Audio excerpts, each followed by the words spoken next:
Today we're going to be building some awesome rustic shutters for this ugly window in my studio. These shutters are perfect for adding a touch of character and charm to your windows, and they're surprisingly easy to make. If you would like to follow along with this project, I will leave a list of the tools and materials you will need in the description below.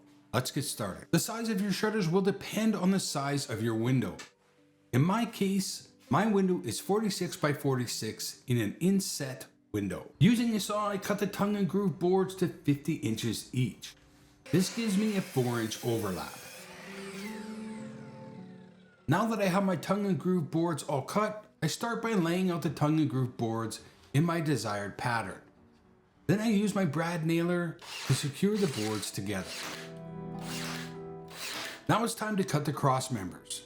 Using my 1x6 pine boards, I cut each piece to 25 inches each. In all, I should have 4 pieces, one for the top and one for the bottom of each shutter. Now that I have my cross members ready, I need to secure them to my shutters. Using a brad nailer and 1/2-inch brad nails, I secure them to the shutters, leaving about 3 to 4 inches from the top and the bottom of the shutter. Now it's time to add my 1x2 boards.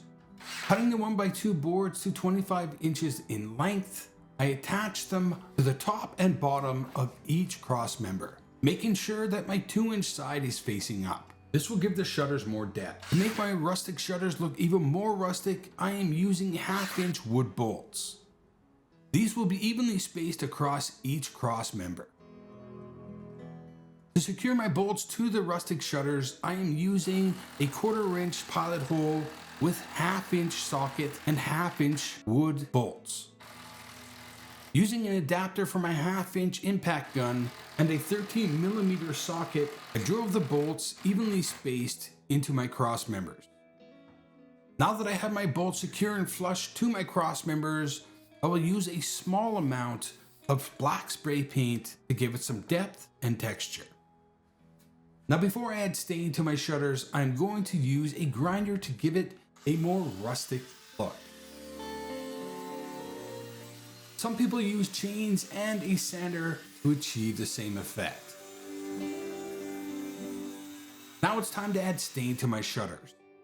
I am using a stain called Espresso.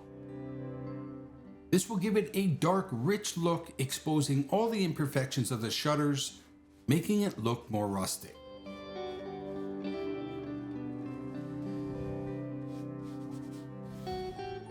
Now it's time to add the hardware. For my shutters, I am using 3.5-inch gate hinges and decorative gate door handles.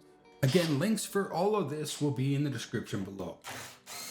To install my hinges, I place them in the middle of each cross member on the back side of the shutter. This will mean that the hinges will sit flush against the drywall. To secure the shutters to the wall, I simply find some studs surrounding the window and screw the hinges into them. If you cannot find any studs to screw into, simply using drywall inserts will help secure the shutters to the wall. If you are interested in seeing what I've done with my studio, check out these videos here. If this video helped you in any way, shape, or form, please take the time to hit the like button and subscribe to the channel for more of this content. Thanks so much for watching and enjoy your shutters.